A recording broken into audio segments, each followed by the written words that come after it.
오늘 우리에게 주시는 하나님의 말씀은 시편 37편 23절에서 24절까지의 말씀입니다.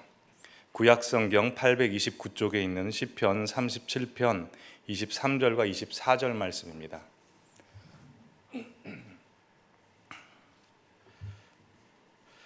우리 다 함께 한 목소리로 봉독하시겠습니다.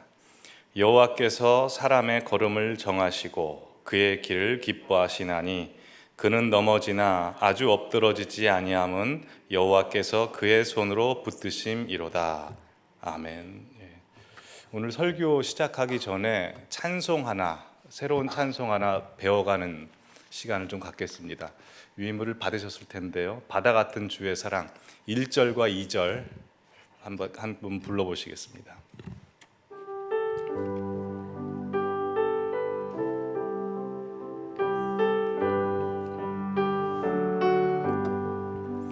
바다 같은 주의 사랑 내 맘속에 넘치네.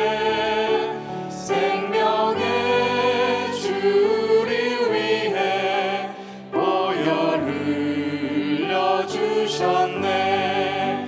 영원하신 주의 사랑 어찌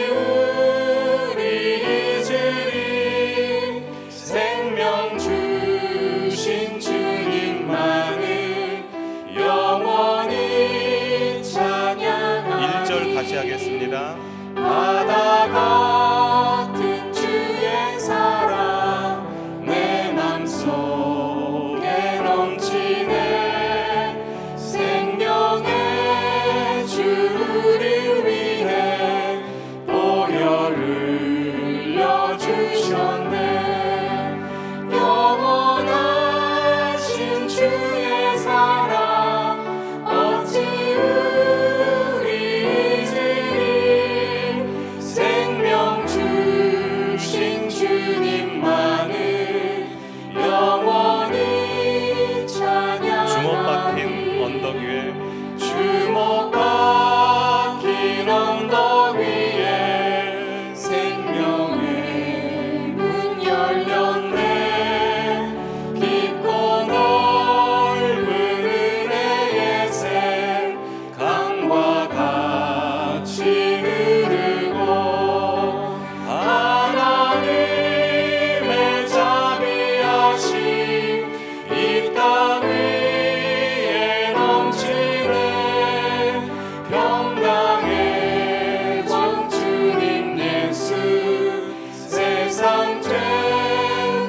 날 위해 죽으셨네. 날 위해 죽으셨네. 물과 피 쏟으셨네. 십자가 바라볼 때 잃었던 생명 나 찾았네. 날 위해 죽으셨네.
바다 같은 주의 사랑과 은혜가 오늘도 파도처럼 우리 성도님들의 가슴 속에 밀려 흐를 줄 믿습니다.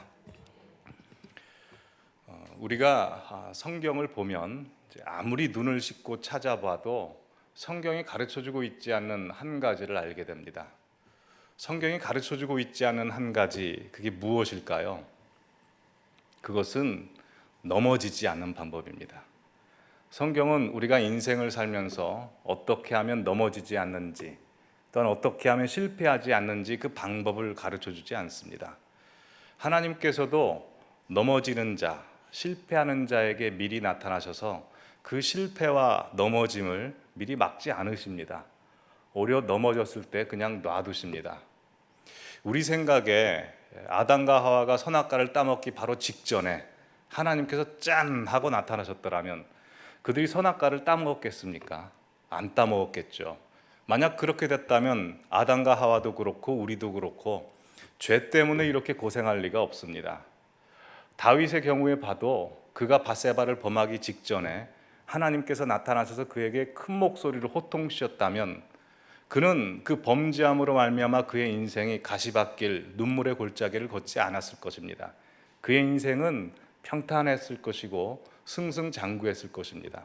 근데 하나님께서는 그렇게 하지 아니하시고 그냥 놔두셨다는 것이죠. 베드로의 경우엔 더합니다. 예수님께서는 베드로에게 그가 반드시 넘어질 것을, 실패할 것을 아예 확정적으로 말씀해 버리시죠.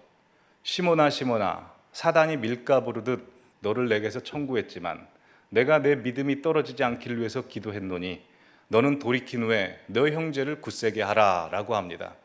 여기서 돌이킨 후에 내 형제를 굳세게 하라 라는 말은 다들 아시다시피 이 베드로는 반드시 넘어질 것이라고 아예 예수님께서 확정적으로 말씀해 주시는 것입니다. 그러기에 성경은 우리가 어떻게 하면 인생에서 넘어지지 않는지, 실패하지 않는지를 가르쳐 주는 것이 아니라 오히려 넘어질 것이라고 이야기해 줍니다. 근데 더 중요한 것은 성경이 우리에게 가르쳐 주고 있는 한 가지가 있습니다. 그것은 넘어졌을 때 일어나는 법입니다. 성경은 수도 없이 반복적으로 우리에게 가르쳐 주는 것은 넘어졌을 때 일어납니다. 그래서 오늘 보신 본문 시편 37편 23절의 말씀을 보시면 여호와께서 사람의 걸음을 정하시고 그의 길을 기뻐하시나니로 시작합니다. 이 말씀은 하나님께서 우리를 향하신 계획, 우리가 갔으면 하는 그 길이 있는데 그 길을 우리가 선택하고 따르고 믿고 순종하면 하나님께서 우리를 기뻐하신다는 것입니다. 그럼 당연히 예상할 수 있는 것은 우리가 그 하나님 뜻에 순종해서 그 길을 걸어가면 하나님께서 우리에게 힘과 능력을 주셔서 한 번도 넘어지지 않고 순적하게 그 길을 걸어가시게 하실 것 같지 않습니까? 근데 그 다음 나오는 구절에 가장 먼저 나오는 하나님의 말씀은 뜻밖에도 그는 넘어지나부터 시작합니다. 그렇게 그는 넘어지나라는 말씀을 통해서 알 수 있는 것은 우리가 하나님 뜻대로 순종해서 하나님 원하시는 그 길을 걸어갈 때 가장 만나는 경험은 우리의 넘어짐이라고 하는 것입니다. 이것이 우리를 굉장히 당황스럽게 하는데 이 일은 우리뿐만 아니라 성경에 나오는 모든 인물들이 다 경험했습니다. 아담부터 시작해서 요한계시록까지 나오는 성경 인물들의 처음 시작은 다 넘어진 사람들의 이야기, 실패한 사람들의 이야기, 고통스러워하는 사람들의 이야기로부터 시작이 됩니다. 근데 더 중요한 것은 24절 이어서 나오는 말씀이 이것입니다. 아주 엎드러지지 아니함은 여호와께서 그의 손으로 붙드심이로다 라고 되어 있죠. 즉 넘어지긴 넘어지되 완전히 넘어지지 않는 이유는 하나님께서 손으로 붙잡아 주시기 때문이다 라고 이야기합니다. 그래서 성경 인물들의 이야기 시작은 넘어짐의 이야기로 시작하지만 넘어진 사람들의 넘어진 이야기로 끝이 나지 않습니다. 넘어진 사람들의 일어난 이야기로 끝이 나고 고통받는 자들이 희망을 찾고 평안을 얻는 이야기로 끝이 나고 또한 상처받은 사람들이 회복되어 사명자로 가는 이야기로 끝이 나는 것입니다. 왜냐하면 여호와의 손이 그를 붙들어 주시기 때문이죠.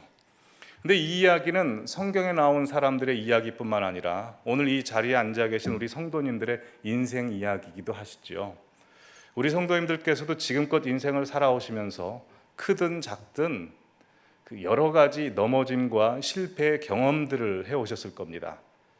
왜냐하면 하나님께서는 하나님이 사랑하시는 자녀들에게 넘어짐과 실패의 경험들을 종종 허락하시기 때문입니다.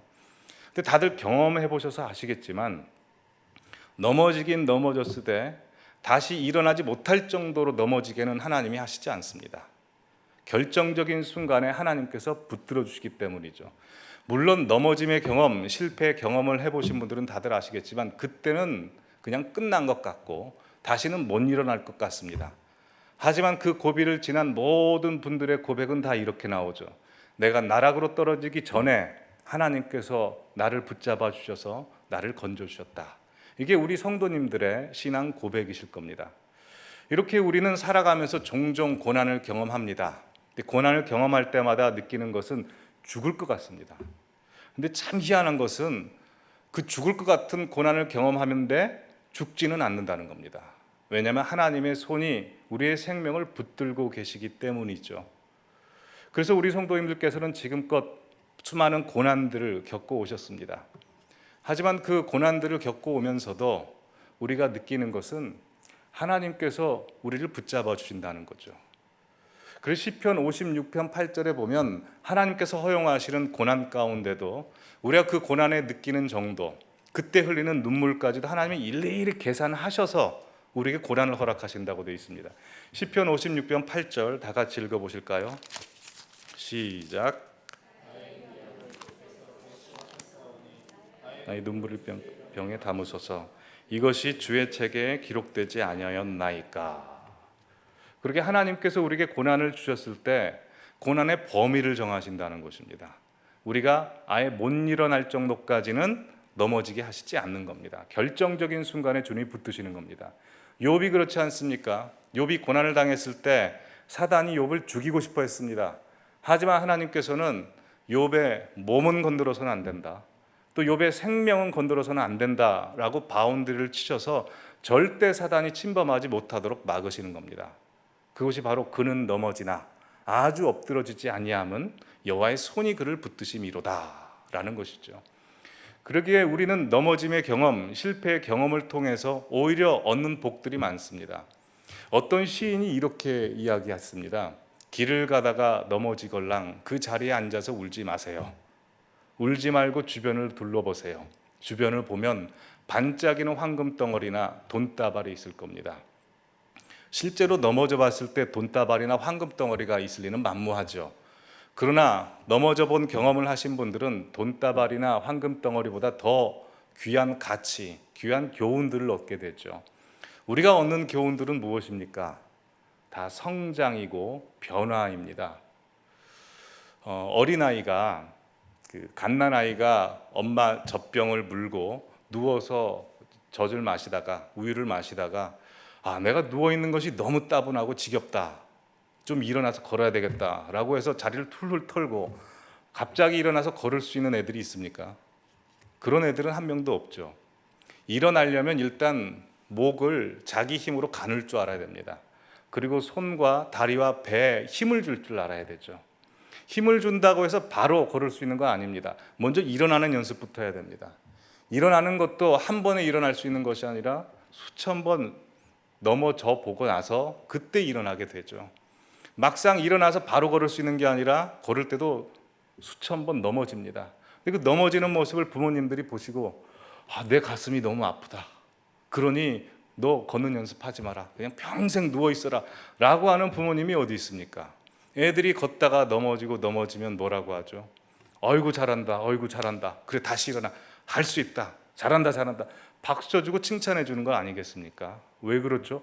그게 걷는 방법이고 걷는 과정이기 때문입니다. 하나님도 마찬가지입니다. 하나님께서도 우리의 인생 가운데 종종 쓰러짐과 넘어짐의 경험들을 허용하십니다. 우리가 아프다는 것 다 아십니다. 하지만 그 경험들을 주시는 이유는 우리가 그래야 성장하기 때문에, 그래야 크기 때문입니다. 그래서 하나님께서도 우리에게 응원하십니다. 괜찮다, 다시 일어나자, 넘어져 있는 그 상태로 있는 게 더 나쁘다, 일어나면 된다, 넘어질 수 있다 라고 자꾸 우리를 일으켜 세워주십니다. 성경의 말씀을 읽어보시면 일어나라 일어나라 라고 하는 구절이 굉장히 많습니다. 근데 특별히 성경 구절 가운데 이 일어나는 것을 횟수로 표현한 성경 구절이 있습니다. 이 본문은 우리가 같이 한번 읽어봤으면 좋겠습니다. 잠언서 24장 16절 말씀입니다. 같이 읽어보시겠습니다. 대저 의인은 7번 넘어질지라도 다시 일어나려니와 악인은 재앙으로 말미암아 엎드러지느니라. 여기 보면 의인이 7번 넘어졌다가 이제 8번째 일어납니다. 이 의인이 도대체 정체가 무엇이길래 7번 넘어졌음에도 불구하고 8번째 일어날 수 있었을까? 곰곰이 생각해 봤습니다. 우리나라 말에 깡이란 말이 있고 맷집이란 말이 있죠. 이 7번 넘어진 사람이 맷집이 있고 깡이 있는 사람인가? 아니면 영어로 resilience라는 단어가 있지 않습니까? 탄력성, 회복력. 이 사람이 회복력이 좋고 역경지수가 있는 좋은 사람인가? 아니면 제가 초등학교 시절 때 그 TV 만화 중에 개구리 왕눈이라고 있었습니다. 혹시 아십니까? 저와 같은 세대이신 분들은 아시는데요. 아마 대부분 모르실 겁니다. 만화 주제가곡이 이렇습니다. 제가 불러드리면 개구리 소년 빰빠랑 개구리 소년 빰빠랑 네가 울면 무지개 연못에 비가 온단다. 비바람 몰아쳐도 이겨내고. 그 다음 가사가 중요합니다. 7번 넘어져도 일어나라. 울지 말고 일어나. 빰빠람 비리를 불러라. 빰빠람 일리야 하면 노래가 있습니다. 네. 네.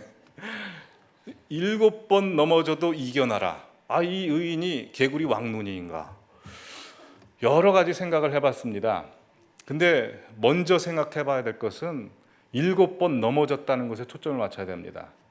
여러분, 7번 넘어진 이 사람이 한 실수를 7번 반복한 것인가? 아니면 순차적으로 넘어진 것인가? 아니면 간헐적으로 7번 연속해서 넘어진 것인가? 곰곰이 생각해 봐도 7번 넘어졌다는 것은 웬만큼 무능하지 않고서는 그럴 수 없습니다. 무지하지 않고서는, 아니면 성격이 무모하지 않고서는 7번 넘어질 수가 없는 겁니다. 제가 과거에 제 자신을 향해서 자주 했던 말이 있습니다. 머리가 멍청하면 손발이 고생한다. 왜냐하면 한 번 할 수 있는 일을 사려 깊지 못함으로 말미암아 한 3-4번 반복해서 한 일이 너무나 많기 때문입니다. 그러니 몸이 고생하죠. 그래서 자주 썼던 말이 머리가 멍청하면 손발이 고생한다 라고 저 자신을 향해서 그런 말을 많이 했습니다. 저도 실수하고 실패했어도 한 3-4번까지는 같은 실수해봤어도 7번까지는 해본 일이 없습니다.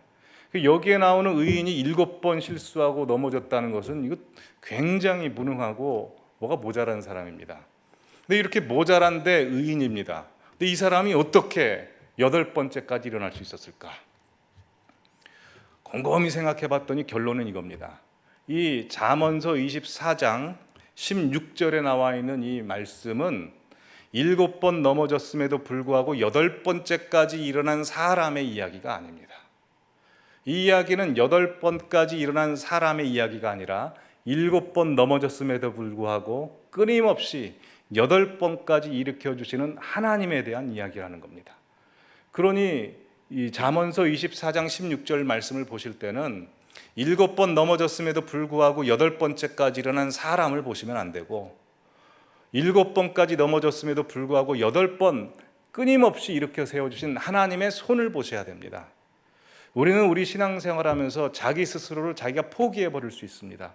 내가 왜 이럴까? 왜 이렇게 구제불능일까? 우리는 우리 자신을 포기할 수 있어도 하나님은 우리를 절대 포기하시지 않는 겁니다. 그래서 그 하나님의 손이 우리를 일으켜 세워주시는 거죠.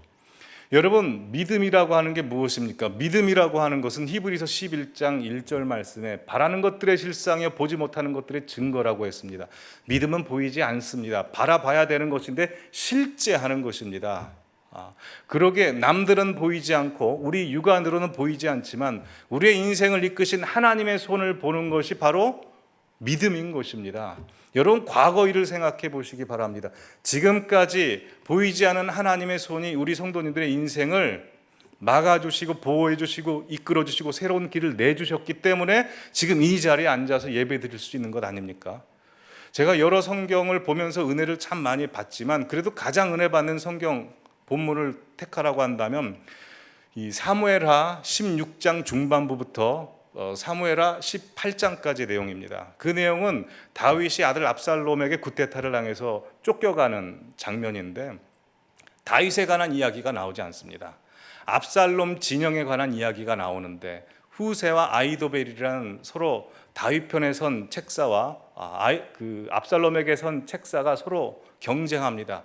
그 계략을 서로 경쟁을 하는데 여러 가지 변수들로 하나님께서 다윗이 심겨놓은 책사 후세의 계략을 압살롬이 선택하게 하고 또 그 계략을 그 두 사람에게 전달해 주는데 그 전달해 주는 그 사람이 피해서 다윗에게 가는 그 과정 가운데 하나님께서 그 사람들의 생명을 보호하시고 인도해 주셔서 다윗의 생명을 지키시는 겁니다. 근데 다윗은 전혀 모르고 있죠. 근데 하나님께서는 다윗의 위기를 다 막아주시는 겁니다. 우리들의 일상생활, 지금까지의 인생 동안에도 우리의 문제라고 하는 것은 빙산의 일각이었습니다. 드러나지 않은 수많은 위험과 어려움과 아픔들 많지만 하나님께서 일일이 때마다 막아주시고 고통이 오면 밀어내주시고 새로운 길을 열어주셔서 지금 우리가 이렇게 있는 것입니다. 그것을 뭐라고 합니까? 하나님의 은혜. 그 여호와의 손이 우리의 인생을 그렇게 붙들고 인도해 오셨다는 것입니다. 지금으로부터 9년 전입니다. 제가 캐나다 토론토에 있을 때 어느 큰 교회 평양예술단이라고 하는 탈북하신 분들 중심으로 이루어진 예술단이 와서 교회에서 공연을 한 적이 있습니다. 북치고 장구치고 소고치고 꽹가리치고 무용도 하시고 참 잘하셨습니다. 그리고 그 공연 말미에 그 간증을 한 50대 여성 중반 되신 여성분이 하셨는데요. 탈북하신 이야기를 하시는 겁니다. 일가족 5명이 이제 두만강을 건너서 탈북을 하신 겁니다. 근데 당시에 중국에는 인신매매범들이 많아서 시내에 나가서 살지 못하고 산속에서 움막을 지어놓고 산나물 캐면서 그거 먹고 사는 겁니다. 일가족 5명이. 근데 다행스럽게도 그 움막을 찾아다니는 한국 선교사님들이 계셨습니다. 그 선교사님들을 만나서 복음을 전해 듣게 되고 예수 그리스도를 믿게 됐습니다. 예수 그리스도의 복음이 그 어머니 가슴 속에 전해지자 어머니가 믿음의 도전 정신이 생깁니다. 우리 가족 이렇게 살아서는 안 되겠다. 남한에 가야 되겠다. 라는 마음이 들어오고 선교사님께 부탁합니다. 선교사님, 우리 이렇게 살 수 없습니다. 남한에 가야 되겠습니다. 도와주십시오. 라고 하자 그 선교사님이 한 3일 뒤에 가짜 여권 5개, 일가족에 맞는 여권을 가지고 온 겁니다. 여권을 가지고 와서 이제 남한으로 가는 루트와 갈 때 주의사항들을 훈련시키는 겁니다. 그분의 루트는 이렇게 됐습니다. 기차를 타고 중국에서 쭉 베트남 남단까지 내려갑니다. 보통은 베트남에서 라오스에서 메콩강을 건너서 태국으로 가서 태국에서 우리나라로 오는 루트가 가장 일반적인데요. 그분은 좀 돌아서 온 겁니다. 베트남 남단까지 쭉 갔다가 캄보디아로 갑니다.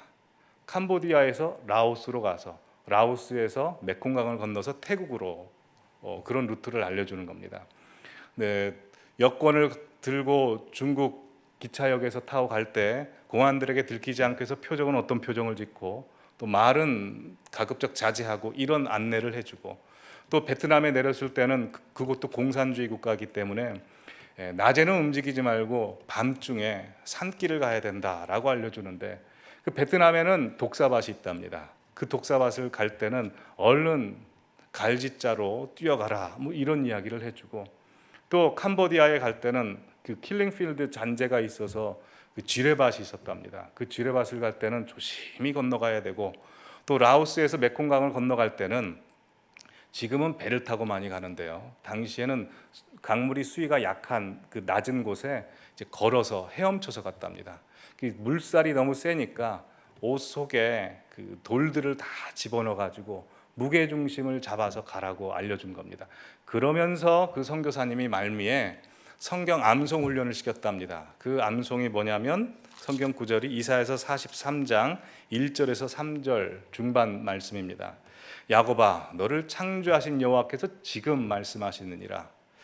이스라엘아, 너를 지으신 이가 말씀하시느니라.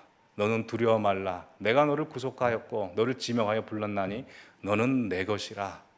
네가 물 가운데로 지날 때 내가 너와 함께 할 것이요 강을 건널 때 물이 너를 침몰하지 못할 것이며 불 가운데 지날지라도 네가 타지 아니할 것이요 불꽃이 너를 사르지도 아니할 것이니 나는 네 여호와 하나님이다 라고 이 말씀을 외우고 또 암송하게 한 겁니다. 그리고 이제 D-Day가 됐습니다. 선교사님 말씀대로 이제 기차를 타고 베트남 남단까지 갑니다. 잘 들키지 않고 무사히 가고 이제 밤중에 움직이는데 이 산길에 독사밭이 있었다고 하지 않습니까? 그곳에서 많은 사람들이 물려 죽었는데 일가족이 정신없이 밤중에 막 달려서 갔답니다. 근데 동이 틀 때 보니까 일가족 5명이 무사한 것을 보고 하나님 앞에 감사합니다라고 그렇게 기도하고, 또 아침과 낮에는 자고 밤이 되면 또 캄보디아 그 숲길을 지뢰밭이 있는 곳을 조심히 건너갔고, 동이 틀 때도 가족들이 무사한 것을 보고 하나님 앞에 감사하고, 이제 마지막 라오스 메콩강을 건너야 되는데 정말 물살이 너무나 센 겁니다.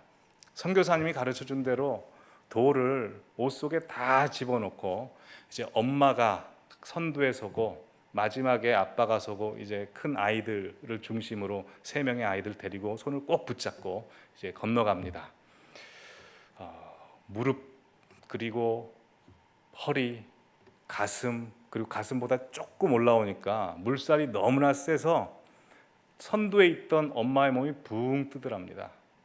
그래서 발을 디디려고 막 노력을 하고 이제 앞으로 전혀 가지 못하는 상태가 된 거죠. 너무 두려웠는데 그 엄마의 머릿속에 정광석화처럼 그 선교사님이 가르쳐준 이사야서 43장 1절에서 3절 말씀이 기억나는 겁니다. 네가 물 가운데로 지날 때 내가 너와 함께 할 것이요 강이 너를 침몰하지 못할 것이다 라는 말씀이 생각나서 애들한테, 얘들아 너 선교사님이 가르쳐준 말씀 기억나니? 자, 애들이 기억나요. 그럼 우리 그거 외우자 라고 해서 전 가족이 같이 외우는 겁니다. 내가 물 가운데로 지날 때 너와 함께 할 것이요 강을 건널 때 물이 너를 침몰하지 못할 것이라. 외우고 또 외웁니다. 반복해서 외우는데 그 일가족에게 신비한 체험이 주어집니다. 그것은 이 엄마가 발을 디딜 수 없는데 그 말씀을 암송하고 나니까 밑에서 뭐가 나타나서 발을 꽉 붙잡아 주더랍니다. 그래서 너무나 깜짝 놀래가지고 그분이 얘들아 발에 무슨 느낌 없니? 라고 하자 애들이 누가 붙잡아 주는 것 같아요. 그래서 엄마가 이 한마디 합니다. 그래 됐다 가자. 아빠는 뭐 했는지 모르겠습니다. 엄마가 영적으로 깨어 있었기 때문에 아마 이 믿음의 도전, 중요한 한마디를 하는 거죠. 그 가족이 마치 이스라엘 백성들이 믿음으로 요단강을 건넌 것처럼 한 발 한 발 건너가게 되는데 모두 다 동시에 이런 경험을 합니다. 그 발을 붙잡고 있던 손이 이렇게 인도해 주는 겁니다. 그래서 한 사람도 빠짐없이 물에 떠내려가지 않고 안전하게 태국으로 가서 탈북하게 됐다라는 간증을 했습니다. 근데 이런 경험을 이 가족만 한 게 아니고요. 어떤 목사님도 하시고 어떤 탈북하신 선교사님도 하셨습니다. 여러분, 믿음이라는 게 무엇입니까? 믿음이라는 것은 보지도 않고 믿는 것을 믿음이라고 하는데 우리 인생 가운데 우리를 인도하시고 붙잡아 주시는 하나님의 손길을 우리가 느끼고 경험하고 확신하는 것이 바로 믿음입니다. 나는 무너지고 쓰러질 때마다 나는 용서받지 못할 죄인입니다 라고 하는 그 쓰러진 자리에도 여전히 하나님의 손이 우리를 향해서 손을 내밀고 계시는 그 손길을 바라보는 것, 그것이 우리의 믿음인 것입니다. 하나님께서 그 손길로 내밀어 주셔서 우리 가정을 지키시고 우리 교회를 지키시고 우리 자녀들을 지키신다는 사실 믿으십니까? 그 하나님의 손길을 믿는 사람들은 염려할 필요가 없습니다. 하나님께서는 이 세상이 창조되기 전부터 하나님의 가슴 속에 어머니 모태 우리가 조성되기 전부터 우리를 아셨고 하나님 가슴 속에 우리가 있었다고 했습니다. 그러니 누가 우리 성도님들의 털끝 하나도 상할 수가 있겠습니까? 여호와의 손이 지금까지 붙들어 주셨듯이 지금도 붙들어 주실 것입니다. 근데 이 하나님의 그 붙드심을 생각해 보면 참 감격스럽죠. 도대체 우리가 뭔데? 다윗이 이렇게 고백합니다. 사람이 무엇이간데 주께서 저를 생각하시며 인자가 무엇이간데 주께서 저를 귀히 여기시나이까. 도대체 우리가 뭔데 하나님이 이렇게 하시는 걸까요? 우리가 주의 일 하다가 쓰러졌으면 주님이 일으켜 주신 것 당연합니다. 하지만 우리가 우리의 삶 살다가 잘못할 때 많고 실수할 때도 많은데 하나님은 끊임없이 우리에게 손을 내밀어 주시고 일으켜 세워주시는 겁니다. 이것을 가리켜 은혜라고 하죠. 값없이 주어지는 은혜, 자격이 없지만 하나님께서 부어주시는 은혜입니다. 오늘도 이 은혜가 우리 성도님들 가슴 속에 있고 오늘 이 예배당 가운데 있습니다. 이 은혜에 대해서 이야기꾼이고 설교가인 그 맥스 루케이도 목사님이 자신의 어린 시절 이야기를 자전적으로 책에서 이렇게 이야기합니다. 이 맥스 루케이도 목사님은 미국 텍사스주 오데사라는 곳에서 10살 때까지 어린 시절을 보냅니다. 근데 그곳을 보면 큰 강이나 호수가 없습니다. 큰 물이 모여 있는 곳은 고작 자기 집 앞에 있는 연못이었습니다. 그래서 10살 때까지 그 연못만 보고 살았죠. 근데 10살 때 자기 삼촌이 있는 캘리포니아 애너하임에 방문하게 됩니다. 삼촌이 그 바다 한 번도 보지 못하는 시골 출신인 맥스를 데리고 신기한 거 보여주겠다고 산타모니카 해변으로 데리고 갑니다. 가서 보니까 깜짝 놀라는 거죠. 한 번도 보지 못했던 태평양 앞바다를 보는 겁니다. 이렇게 많은 물들이 몰려 있을 수 있다니. 또 더 신기한 것은 물들이 계속 밀려오는 겁니다. 어디서 와서 이 새로운 물들이 밀려오지? 그래서 그 10살짜리 맥스는 삼촌에게 이렇게 이야기합니다. Uncle, it just keeps coming. 계속 물이 몰려와요. 라고 하자 삼촌이 빙그레 웃으면서 이렇게 얘기합니다. You know, Max, what? If you come tonight, it'll just keep coming. 네가 오늘 밤 와도 이곳에 계속 물이 밀려올 거야. No way! 말도 안 돼요. 그래서 삼촌이 또 웃으면서 이야기합니다. You know, Max, what? 1000 years ago, it just kept coming. 1000년 전에도 이 물은 계속 밀려왔단다. No kidding, no way. 말도 안 돼요. 물이 어떻게 그렇게 많아서 계속 밀려올 수 있어요. 삼촌이 또 웃으면서 이야기하죠. You know, Max, what? If you come here 1000 years later, it'll just keep coming. 1000년이 지나도 이 물은 계속 올 거야. Really? 그럼. 그러자 어린 꼬마 맥스가 이렇게 얘기합니다. Can I play in? Sure. 그래서 맥스는 자기 온몸에 산타모니카 해변에 그 진흙을 다 붙이고 다가오는 파도를 향해서 얼른 뛰어갑니다. 다가오는 파도는 보는 것과 달라서 그가 예상하기 전에 이미 그의 몸을 덮쳐버린 겁니다. 그러자 온몸에 있던 진흙이 다 씻겨 나가는 거죠. 다시 그 맥스는 자기 몸에 온 진흙을 묻히고 다시 뛰어듭니다. 들어가자마자 또 파도가 철썩 하고 그의 온몸에 있던 진흙을 다 씻겨 내려가 버리는 것입니다. 하루 종일 그렇게 놀았다고 책에 기록했습니다. 그리고 그분이 이렇게 이야기하죠. 하나님의 은혜는 이와 같아서 우리가 1000번을 넘어져도 하나님의 은혜의 파도는 계속 밀려온다. 우리가 70번 잘못해도 700번 잘못해도 하나님의 은혜의 파도는 자꾸 우리에게 밀려와서 하나님, 저는 정말 죄인입니다. 저는 용서받지 못할 죄인입니다. 라는 기도가 끝나기도 전에 이미 그 은혜의 파도는 우리에게 철썩 밀려와서 그 죄를 다 씻겨내고 정말 저 자격 없다니까요 하는 순간에 말이 끝나기도 전에 그 은혜의 파도는 우리에게 밀려오는 것입니다. 그 은혜가 우리 교회 가운데, 우리 성도님들 가운데 있습니다. 오늘 이 은혜를 하나님 앞에 찬양하기를 원합니다.